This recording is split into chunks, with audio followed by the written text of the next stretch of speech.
శ్రీమాత్రే నమ. జయ గురు దత్తాత్రేయ నమ. ఈ వీడియోలో మనం ఆగస్టు 11వ తారీఖు నుంచి 17వ తారీఖు మధ్యలో జరగబోయే వార ఫలాలు వివిధ రాశుల వారికి ఏ విధంగా ఉండబోతుంది అని తెలుసుకునే ప్రయత్నం చేద్దాం. ముందుగా ఈ వారం యొక్క గ్రహస్థితి పరిశీలించినప్పుడు మరి కుజ గురువు ఇద్దరూ కలిసి వృషభ రాశిలో ఉండడం జరిగింది.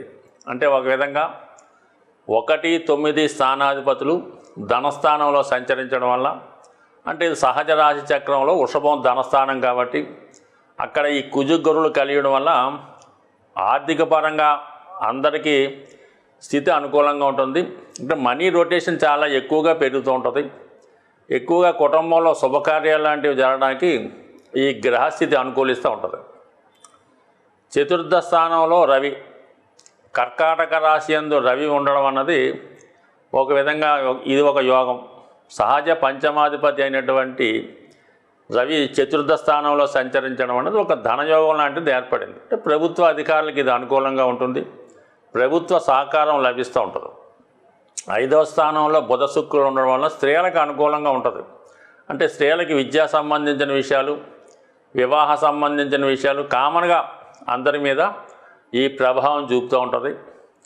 6వ స్థానంలో ఉన్నటువంటి కేతువు ఎవరు ఏ పని ప్రారంభించినా కూడా అవి మధ్యలో ఆగడం జరుగుతూ ఉంటుంది. సాధారణంగా ఎవరి జన్మజాతకంలో అయినా సరే మిథున రాశిలో కానీ కన్యా రాశిలో కానీ కేతువు కానీ కుజుడు కానీ ఉన్నప్పుడు వారు ఏ పని కూడా సంపూర్ణంగా చేయలేకపోతుంటారు. ప్రతి పని మధ్యలో అయిపోతుంటుంది. ఒక పని జరుగుతూ ఉండగానే ఇంకో కొత్త పని ప్రారంభించడం, ఈ విధంగా పాత పని ఆగిపోవడం, ఈ విధంగా జరుగుతుంటుంది. కాబట్టి మరి ఇప్పుడు ఈ సమయంలో మీరు ఏ శుభకార్యం తలపెట్టినా, ఏదన్నా కార్యక్రమం అంటే ఒక విద్యలో చేరాలన్నా, గృహం కొనుక్కునే ప్రయత్నం చేసినా ముందుగా విఘ్నేశ్వరుని పూజించి ఆ కార్యక్రమం చేయడం వల్ల ఎటువంటి ఆటంకం లేకుండా రావడం జరుగుతుంటుంది. ఇక శని సహజ లాభస్థానంలో కుంభరాశిలో ఉండడం వల్ల ఒక విధంగా ఇది పారిశ్రమ రంగం వారికి చాలా బాగుంటుంది. అంటే శుక్రుడు బుధుడు శని యొక్క దృష్టి పరస్పరం రావడం వల్ల మరి ఈ మాసంలో ఈ వారంలో ఎస్పెషల్లీ స్త్రీలకి ఉద్యోగ అవకాశాలు రావడం జరుగుతూ ఉంటుంది. అలాగే ఉన్నత విద్యా అవకాశాలు కూడా వచ్చే అవకాశం ఉంది. అంటే ఈ కలయిక కొన్ని రాశుల వారికి చాలా విపరీతమైనటువంటి శుభ ఫలితాలు ఇవ్వడం జరుగుతూ ఉంటుంది. అంటే ఈ 3 కూడా శని శుక్ర బుధులు ఒకే వర్గానికి చెందిన గ్రహాలు అవ్వడం వల్ల ఈ 3 గ్రహాల కలయిక చాలా వరకు ఆర్థిక స్థితి, ఉద్యోగ స్థితి స్త్రీలకు బాగా అనుకూలిస్తూ ఉంటుంది. ఇక 12వ స్థానంలో రాహు సహజంగా ఉండడం వల్ల ప్రతి ఒక్కరూ కూడా ఏదో విధంగా మోసపోవడం, ధనం పోగొట్టుకోవడం, వ్యసనాల మీద ఆసక్తి కలుగుతూ ఉంటుంది. కాబట్టి ఈ విషయంలో జాగ్రత్తగా వ్యవహరించాలి ఈ వారం అంతా కూడా. ధనుసు రాశి వారికి ఈ వారం శత్రువులపై విజయం లభించే అవకాశం ఉంది.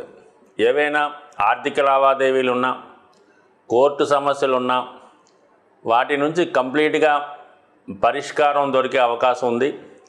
వాటి నుంచి బయటపడే సూచనలు కూడా ఉన్నాయి. అయితే ఈ వారం మీకు దగ్గర బంధువులతో, ముఖ్యంగా రక్త సంబంధీకులతో విరోధాలు, మనస్పర్ధలు వచ్చే అవకాశం ఉన్నది. చాలా వరకు ఈ వార ప్రారంభంలో మీకు రావాల్సినటువంటి ధనం చేతికి వచ్చే అవకాశం ఉంది. ఒక విధంగా అది మీరు ఊహించని ధనం కూడా అవ్వచ్చు. అది బహుమతి రూపంలో కానీ, లేదంటే ఎవరన్నా మీరు గతంలో ఇచ్చి ఉంటే వాళ్ళు మీకు తిరిగి ఇవ్వడం కానీ, మీరు ఊహించని విధంగా ఈ వారం మీకు ధనలాభం కలిగే అవకాశం ఉన్నది.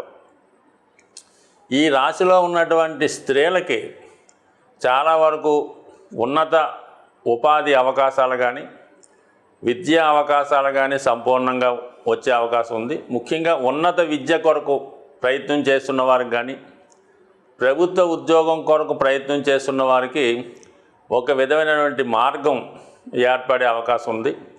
వృత్తిపరంగా మాత్రం ఈ రాశి వారికి కొంతవరకు ప్రోగ్రెస్ ఏర్పడుతుంది. ఉద్యోగంలో నూతన ఉద్యోగ ప్రయత్నాలు ఫలించే అవకాశం ఉంది. అయితే గృహ వాతావరణంలో చాలా అసహనంగా ఉండే అవకాశం ఉంది.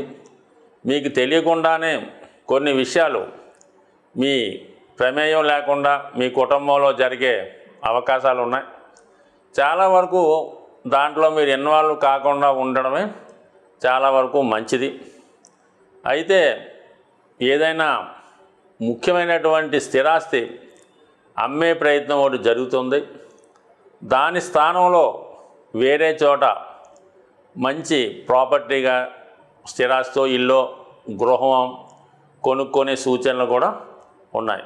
ఏదైనా కొంతవరకు మీ యొక్క స్థిరాస్తి కానీ చాలా కాలంగా మీరు వాడుతున్నటువంటి వాహనాలు లాంటివి కానీ అవి విక్రయించి వాటి స్థానంలో కొత్తవి ఏర్పాటు చేసుకోవడం జరుగుతూ ఉంటుంది.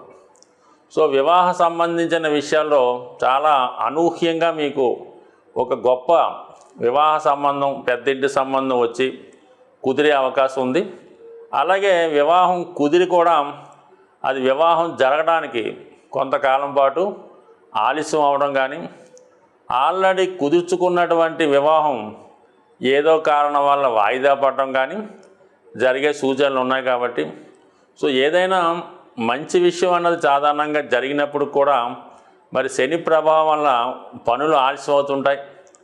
ఆలస్యం అవుతుంది కదా అని ఆ అవకాశాన్ని వదులుకోకుండా 1-2 సార్లు ప్రయత్నం చేయడం కానీ ఓర్పుతో ఎదురు చూడటం వల్ల ఖచ్చితంగా మీరు ఆ ఫలితాన్ని సాధిస్తారు. ఈ వారం ముఖ్యంగా ఈ వారం చివరిలో వస్తున్నటువంటి శని త్రయోదశి ప్రతి రాశివారు కూడా దీన్ని పాటించడం వల్ల మీకు వృత్తిపరంగా కుటుంబపరంగా ఆర్థిక పరంగా ఉన్నటువంటి సమస్యల్ని బయటపడడం జరుగుతూ ఉంటుంది. సో ప్రతి వారి మీద ప్రతి వ్యక్తి మీద శని ప్రభావం ఎంతో కొంత ఉండే అవకాశం ఉంటుంది. అది కేవలం ఏలినాటి శని అష్టమ శని జరుగుతుందనే కాకుండా మరి శని దశ శని అంతర్దశ విదశ సూక్ష్మదశ ఈ విధంగా ప్రతి ఒక్కరి మీద కూడా శని ప్రభావం ఉంటుంది. అతి రేరుగా వచ్చినటువంటి ఇంచుమించుగా సంవత్సరంకి ఒక 4 సార్లు 2 సార్లు ఈ శని త్రయోదశి రావడం జరుగుతుంటుంది. అది ఖచ్చితంగా మరి అన్ని రాశుల వారు కూడా ఈ శని త్రయోదశి రోజు అంటే మనకి 17వ తారీఖు ఆగస్టు నెల రోజు వచ్చినటువంటి శని త్రయోదశి నాడు మీకు దగ్గరలో ఉన్నటువంటి శని దేవాలయాలను కానీ ముఖ్యంగా శివాలయంలో ఉన్నటువంటి నవగ్రహాల్లో ఉన్నటువంటి శని భగవానుడికి తైలాభిషేకం చేయించడం అన్నది ఇంపార్టెంట్ అయిన విషయం. అయితే ఆ తైలాభిషేకం చేసిన రోజు మాత్రం కంపల్సరీగా కొన్ని విధి విధానాలు నియమాలు పాటించవలసి ఉంటుంది. ఎట్టి పరిస్థితుల్లో కూడా శనికి తైలాభిషేకం చేసిన రోజు అనాచారంగా ఉండడం కానీ ఆహార విషయంలో నియమాలు పాటించకపోవడం అన్య స్త్రీతో సంపర్కం కానీ తాగుడు అలాంటి కొన్ని వెజిటేరియన్ కాకుండా మిగతా మాంసాహారం భక్షించడం ఇటువంటి ఎట్టి పరిస్థితుల్లో కూడా చేయకూడదు. అంటే మీకు అలాంటి అవకాశం అలాంటి ఇష్టం ఉంటే శని త్రయోదశి మానేసినా మీకు ఏ ఇబ్బంది ఉండదు, దానివల్ల నష్టం ఉండదు. శని త్రయోదశి నాడు విధి విధానంగా శని భగవాన్ని పూజిస్తే మాత్రం ఖచ్చితంగా ఆ రోజు కఠిన నియమాలు పాటించవలసి ఉంటుంది. అంటే ఆ నియమాలు ఎటువంటి అంటే సాధారణంగా మనకి అయ్యప్ప స్వామి దర్శనానికి వెళ్ళినప్పుడు ఏ విధంగా నియమంగా ఉంటామో ఆ నియమాలన్నీ కూడా ఆ ఒక్కరోజు అంటే శనివారం రాత్రి మళ్ళీ ఉదయం సూర్యోదయం అయ్యేదాకా కూడా పాటించడం వల్ల ఖచ్చితంగా మీకు శని యొక్క ఆశీస్సులు లభించి మంచి విజయం లభిస్తుంటుంది. అంటే ఆ రోజు శని త్రయోదశి రోజు ఆయిల్తో చేసిన పదార్థాలు ఏమీ కూడా తినకూడదు. అంటే ముఖ్యంగా అలాగే నెయ్యి డాల్డా అలాంటిది ఏమీ కాకుండా కేవలం మరి పచ్చి పులుసు లేదంటే మామూలు తాలింపు పెట్టని వస్తువులతో తినొచ్చు.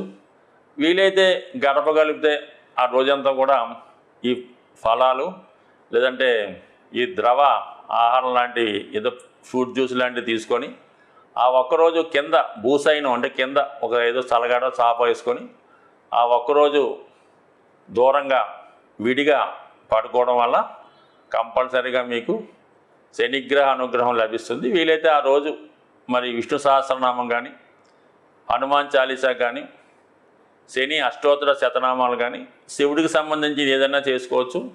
ఇంకా కొంతమంది కొన్ని ప్రాంతాల్లో ఆచారం ఏంటంటే ఏదైనా దేవాలయంలో, ముఖ్యంగా హనుమాన్ దేవాలయంలో, శివాలయంలో నిద్రించే అవకాశం ఉంటే పూర్తిగా కాకపోయినా కనీసం మనకి బ్రహ్మముహూర్తం దాకా 4 గంటల దాకా పడుకొని దాని తర్వాత మళ్ళీ విధి విధానంగా మీ కార్యక్రమాలు చేసుకుంటే ఒక 1000 రెట్లు మంచి ఫలితం మీకు వచ్చే అవకాశం ఉంటుంది. స్వస్తి.